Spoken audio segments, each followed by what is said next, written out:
Madhab Hanafi. Pendapat madhab Hanafi, wajah wanita bukanlah aurat. Wajah wanita. Jadi itu yang biasa dipandang. Tadi ayat An-Nur. Quran surah 24 ayat 31. Jadi wajah dengan telapak tangan di madhab Hanafi itu yang biasa nampak. Lil hajah, karena kebutuhan tertentu. Ya, misal saling menatap, itu kan yang biasa terlihat. Kan? Tamu misalnya datang, Assalamualaikum, kelihatan. Siapa? Saya, nampak kelihatan seperti biasa. Interaksi keseharian. Tangan juga begitu. Ada beli ini, beli itu, dan sebagainya. Di pendapat dari madhab Imam Hanafi, wajah itu bukan bagian dari aurat, termasuk telapak tangan. Namun memakai cadar, hukumnya sunnah. Atau dianjurkan minimal. Bagi perempuan, kalau ingin mengenakannya, silakan. Dia bukan bagian dari aurat, tidak wajib menggunakan cadar. Kata pendapat dari madhab Hanafi. Tapi kalau perempuan ingin pakai cadar, jangan dilarang. Dan jangan diolok-olok, hati-hati. Jangan diolok-olok. Jadi karena dia ingin mengikuti bagian dari tuntunan, dia silakan dia mau pakai. Pertama, dia sunnah hukumnya kalau ingin pakai. Kalau merasa dengan itu, dia ingin meningkatkan ketaatannya misal, dan dengan itu dia ingin menjaga kehormatan dirinya. Saya tidak penting penilaian orang, yang penting penilaian Allah. Saya ingin kenakan karena Allah, misal. Saya ingin tutup dia, maka ketika dia tutup, Anda tidak boleh olok-olok. Sama dengan Anda mengolok-olok ibadah sunnah yang lain. Kata madhab Hanafi itu sunnah. Kalau disebut sunnah, artinya senilai dengan sunnah yang lain. Apa Anda mau mengolok-olok orang sholat 2 rakaat sebelum fajar? Atau apa Anda mau mengolok-olok orang sholat duha?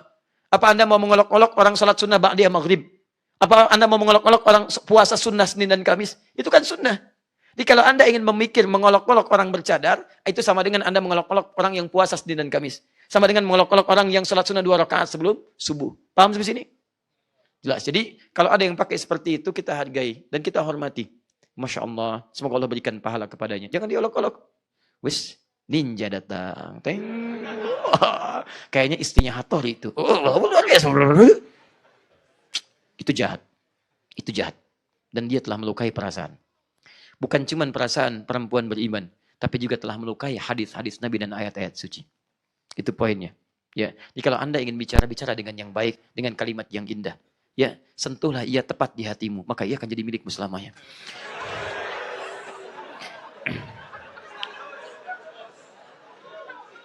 Bikin status. Taib. Asy-Syaran Balali berkata, qala wa jami'u badanil hurrati 'arah illa wajhiha wa kaffaiha wa batiniha wa dhahirihi ma fil asah wa huwa al-mukhtar. Menurut pendapat kami, wajah dan telapak tangan serta punggung itu bukan aurat. Itu pendapat yang terpilih di mazhab Hanafi. Jadi kalaupun dia terbuka, misalnya wajahnya atau ini kemudian telapak tangan terbuka, itu tidak ada masalah dari mazhab Hanafi. Itu dipahami dan tidak ada ulama yang mencela, itu biasa, perbedaan pendapat. Ya, jadi kalau melihat perempuan pun tidak kemudian menggunakan cadar, nah itu jangan juga direndahkan. Jadi yang pakai cadar jangan merasa paling solihah, ahli surga. Neng, maaf, ahli surga mau datang. Oh, masya Allah. Wajah Anda surga, lisan Anda di neraka. Persoalannya Anda tidak bisa memisahkan lisan dengan wajah. Itu persoalannya. Jadi kalau sudah pakai cadar, jangan merasa paling solehah juga. Jangan merasa paling surga. Demikian pula yang tidak pakai cadar, jangan mengolok-olok yang bercadar. Doakan, kemudian saling mendoakan dalam kebaikan. Ya Allah, jadikan saudariku, aku berkumpul bersamanya di surga. Aku jadi temannya ya Allah. Aku rindu bersamanya dalam kehidupan yang abadi. Jangan pisahkan kami ya Rabb. Ya Allah, saya mohon ya Rabb. Satu berdoa. Itu luar biasa. Dan yang sudah pakai jilbab pun, yang belum bercadar misalnya, doakan juga yang belum berjilbab. Jangan juga banyak dicela. Jangan banyak dicela. Ya Allah, jadikan dia perempuan yang paling baik ya Allah. Saya mohon ya Rabb. Berikan kesempatan sebelum wafat supaya dia bisa berjilbab ya Allah. Saya mohon, saya bersamanya ya Allah. Dalam kehidupan dunia. Jangan pisahkan kami di akhirat. Jadikanlah ia perempuan yang kau sayangi juga ya Allah. Ya seperti saya ini ya Allah. Yang sudah terasa baik dalam pandanganmu. Gak usah ikut bagian terakhir. Itu sombong namanya. Baik. Baik, dalam satu riwayat ada perbedaan pendapat kemudian di telapak tangan. Dalam satu riwayat juga telapak tangan luar. Demikian juga ya bagian telapak tangan luar juga bagian belakangnya. Kemudian, nah ini. Teruskan, belum selesai. Dan menjadi wajib jika dikhawatirkan menimbulkan fitnah. Tadi yang saya sampaikan. Ya, jadi kalau merasa misalnya, ukur aja, ibu keluar aja bu. Ya. Begitu keluar misalnya nggak pakai cadar, tiba-tiba orang banyak perhatian. Melihat ibu gitu kan. Dan sebagainya, dilihat. Security melihatnya agak lama ke ibu gitu kan. Baik, begitu ditanya, kenapa lihat-lihat? Bukan bu, ibu tuh nggak pernah kesini, jadi saya pengen tahu siapa ibu. Saya kan? Tapi cara pandangnya tidak tepat. Ini berarti ada sesuatu yang berbeda cara pandang orang kepada saya. Besok mulai tutup. Jelas ya? Taib. Qala masyayikhuna. Ibnu Najim berkata dari kalangan terpandang di Hanafiyah, berkata para masyayikh guru-guru kami, tumna'ul mar'atu syabatu min kashfi wajhiha bainar rijali fi zamanina lil fitnah.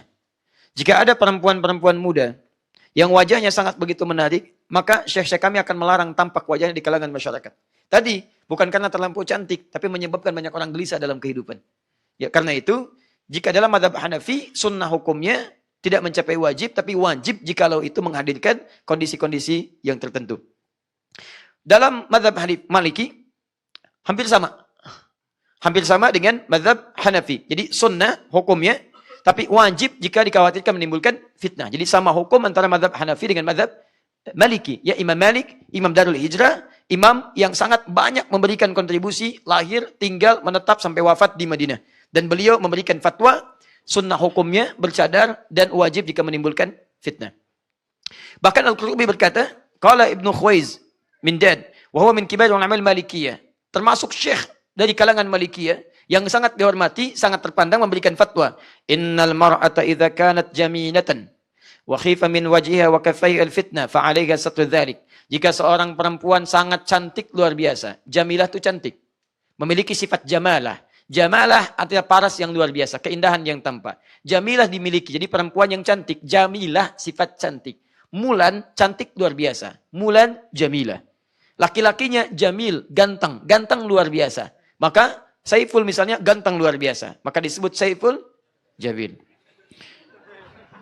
Nah, kalau dikhawatirkan dengan penampakan itu, terjadi banyak kekhawatiran, maka wajib hukumnya. Tutup.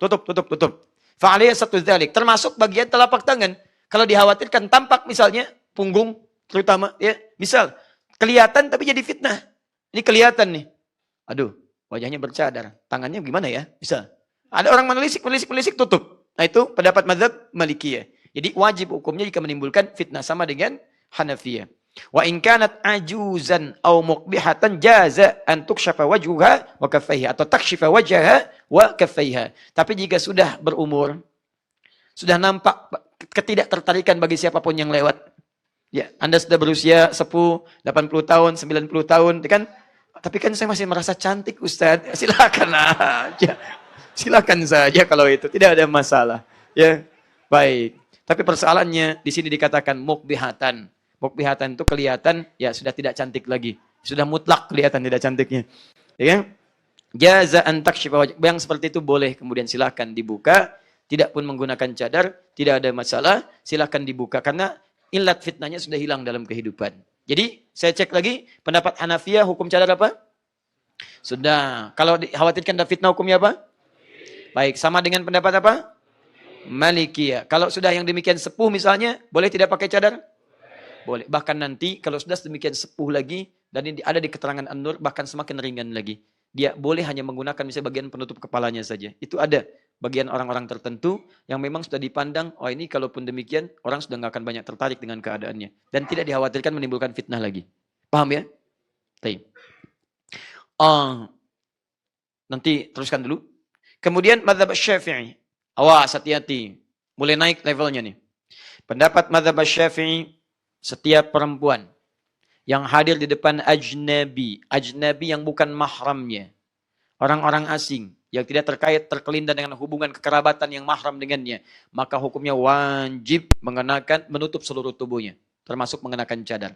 Di cadar dalam mazhab Syafi'i, pendapat yang paling utama. Kalau utama itu berarti ada pendapat pilihan. Karena nanti ada pilihan-pilihan. Pilihannya ke bawah sunnah minimal. Sunnah minimal. Tapi pendapat yang paling mukhtar, yang paling dipilih dalam mazhab Syafi'i itu wajib perempuan bercadar. Ini harus disampaikan. Ya, sekalipun saya di Indonesia ada kebanyakan Syafi'i, harus disampaikan. Pendapat yang terpilih dari kalangan mazhab Syafi'i itu wajib perempuan bercadar. Kalaupun ingin mengambil yang paling ringan, ambil hukum sunnahnya. Jelas ya sampai sini? Kalaupun misalnya Syafi'iyah ada yang tidak bercadar, berarti dia mengambil hukum yang ringannya, yaitu hukum sunnahnya. Jelas sampai sini? Dan tidak ada satupun pendapat kalangan Syafi'iyah mengatakan misalnya, mohon maaf, itu misalnya tidak ada. Itu hanya budaya saja. Itu hanya begini saja, itu tidak ada. Jadi bahkan dalam mazhab Syafi'i hukumnya wajib ditutup aurat seluruh tubuh, wajib bercadar, dan tingkat paling ringan itu sunnah. Mazhab Hambali menyerupai mazhab Maliki, bahkan ini lebih ketat lagi. Tutup kemudian Bahkan kalaupun nampak aurat di kuku, kuku pun tutup. Tapi tutupnya bukan pakai kutek, bukan. Setiap penutup bagian yang menutup punggung sampai ke bagian kukunya. Itu kalau dikhawatirkan pun menjadi aurat dari bagian kemudian sampai ke tubuh bagian telapaknya. Jadi menafsirkan mazhar minha yang biasa tampak adalah yang biasa tidak menimbulkan fitnah dalam kehidupan. Di Syafi'i lebih ketat rahimahullah, di mazhab Hambali juga lebih ketat rahimahullah. Jadi tutup keseluruhan, wajib pakai cadar, sunnah paling ringan, bahkan menutup bagian punggung di telapak tangannya. Paham sampai sini? Jadi kalau kita simpulkan di sini bagi para akhwat, pertama, hukum menggunakan cadar. Persoalan pertama, tidak ada satupun dari kalangan ulama, ahli-ahli fikih yang mengatakan bahwa itu budaya di kalangan Arab. Cadar itu budaya, tidak ada pernyataan dari kalangan ulama manapun, dari ahli fikih, dari para imam besar. Itu pendapat, itu statement yang pertama. Jadi penting untuk diketahui supaya jangan sampai ada kesan bahwa itu bukan bagian dari ibadah. Jelas ya? Dipakai cadar ibadah, menutup aurat bagian dari ibadah, dan itu bukan budaya. Karena budaya jahiliyah sekali lagi, masa sebelum Islam, budaya Arab itu masa sebelum Islam tidak menggunakan cadar. Jangankan cadar, kerudung yang menutup pun itu tidak digunakan. Dia tidak tepat kalau ada statement mengatakan misalnya cadar itu budaya Arab. Paham? Kecuali kita robah, betul itu budaya. Budaya apa? Budaya Islam. Jelas ya? Budaya Islam dengan nilai-nilai sunnah yang kemudian dipertahankan atau menjadi wajib kalau menimbulkan fitnah. Jelas sampai sini?